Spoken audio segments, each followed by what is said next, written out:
shit. I'll just continue right now.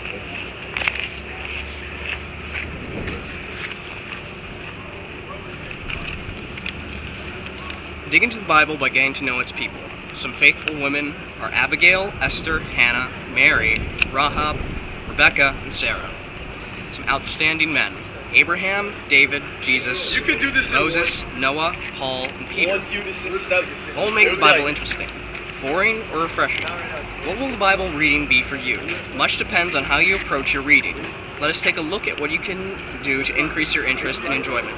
Select a reliable, modern language translation. If you read material that contains a great many difficult or out-of-date words that you do not know, you are not likely to enjoy reading it. So look for a Bible that uses easy-to-understand language that will touch your heart. At the same time, it should be carefully and accurately translated.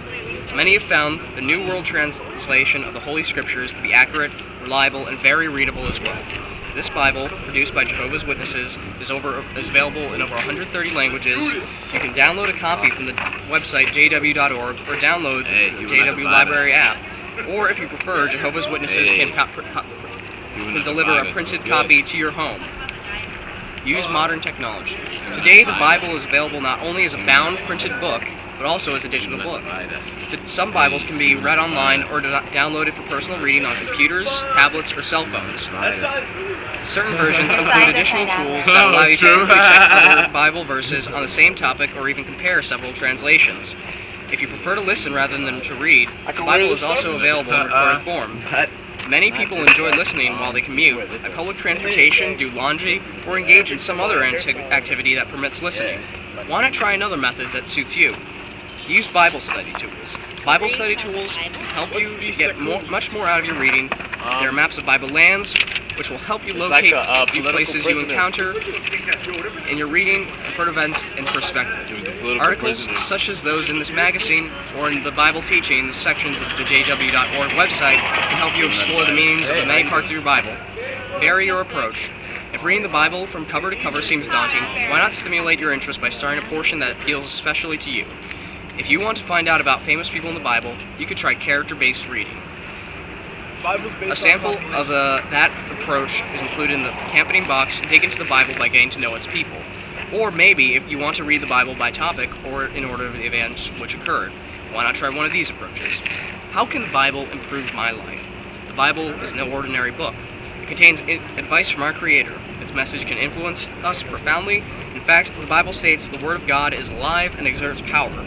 It has the power to improve our life in two key ways, offering guidance in our daily life now and helping us to get to know God and His promises. Improving your life now. The Bible can help with very personal matters. It gives practical advice about the following: relationships with others, emotional and physical health, moral values, and economic welfare. A young couple in Asia greatly appreciated the value of the Bible's advice. Like many newly married couples, they struggled with adjusting to each other's personality and with having open communication. But they began applying what they read in the Bible, with what results? The husband, Vincent, says, "What I read in the Bible helped me to deal with the challenges in our marriages in a loving way. Loving by the Bible has given us a happy life together." His wife, Anna Lou, agrees. "Reading examples in the Bible helped us. I now feel happy and content with our marriage and our goals in life." Getting to know God. Aside from his comments about marriage, Vincent also says, "By reading the Bible, I feel much closer to Jehovah now than ever before." Vincent's observations focuses on an important point, that the Bible can help you get acquainted with God.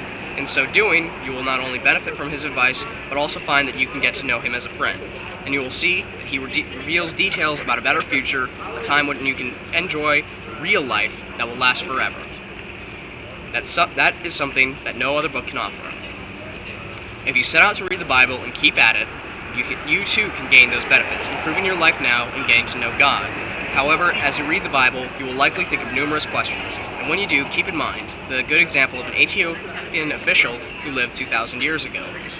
He was full of questions about the Bible. When he asked if he could understood what he was reading, he replied, "Really, how could I ever do so unless someone guided me?"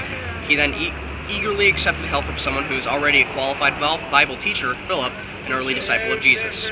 In the same spirit, if you would like to know more about the Bible, we encourage you to submit a request online to www.jw.org or write to the nearest address as listed in this magazine.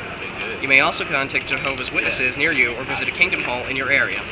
Why not pick up a Bible today and let it guide you to a better life? I mean, I'm so glad. I did not want to die, as told by Yvonne Quarry.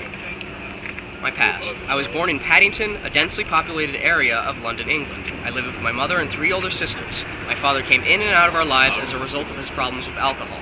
When I was a child, my mother taught me to pray every night. I had a small Bible containing just the Psalms, and I made up tunes so that I could sing them. I remember reading a phrase in one of my secular books that stuck in my mind. Someday there will be no tomorrow. Those words made me lie awake at night thinking about the future. Surely there must be more to life, I thought. Why am I here? I did not want to die. I became very curious about the cult. I tried to talk to the dead, visited graveyards with school friends, and watched horror movies with them. We thought it was both exciting and frightening at the same time. I started to go wayward when I was only 10 years old.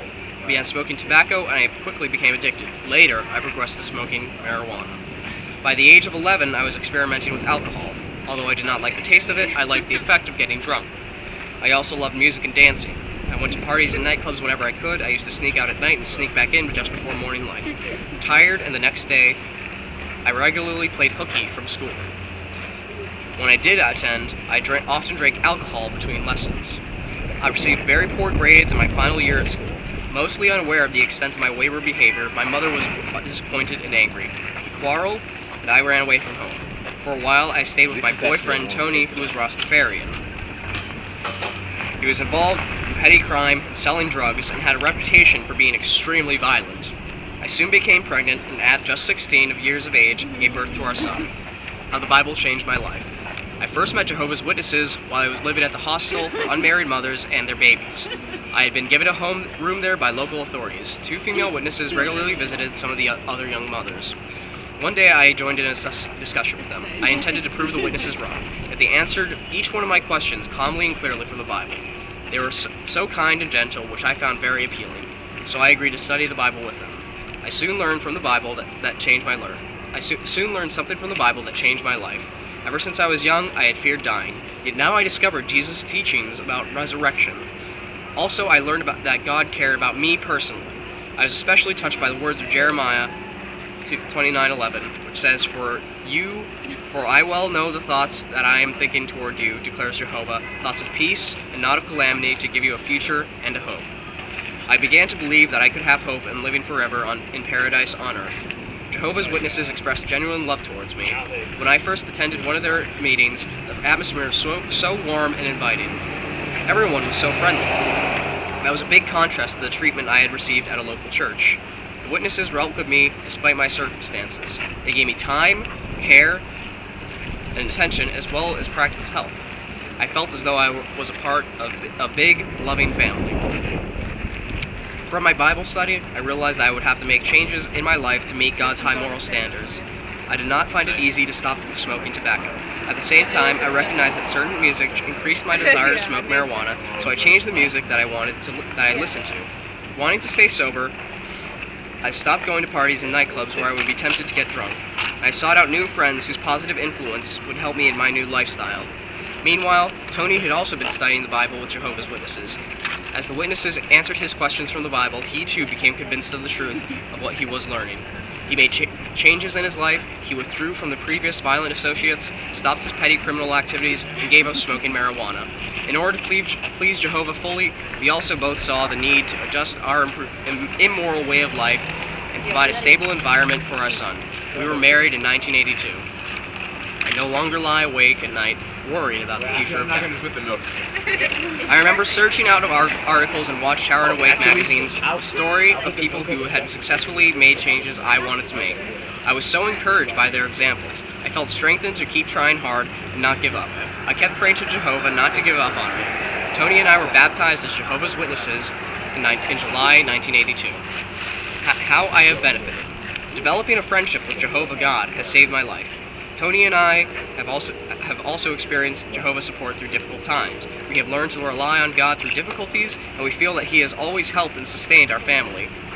I have taken delight in helping our son and daughter to get to know Jehovah as I do. Now I feel similar joy as I see their children also growing in knowledge of God. I no longer lie awake at night worrying about the future or death. Tony and I are fully occupied with traveling or different congregations of Jehovah's Witnesses each week in order to encourage them. We join them in teaching others that if they exercise faith in Jesus, they too can enjoy everlasting life.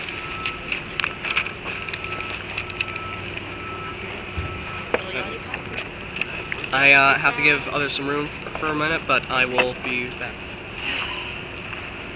You're gonna have to buy this. And then I'm gonna go home. You want a donut? No, thanks very much. You're not to buy this. Yo, shout out to this guy. He's just reading some positive things. Positive.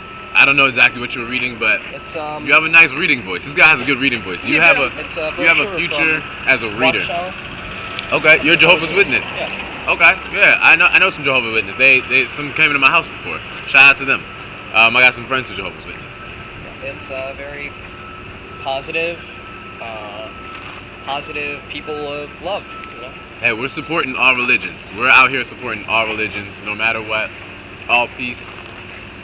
We're supporting all religions. Everybody, you know, whatever helps you get through the day in life.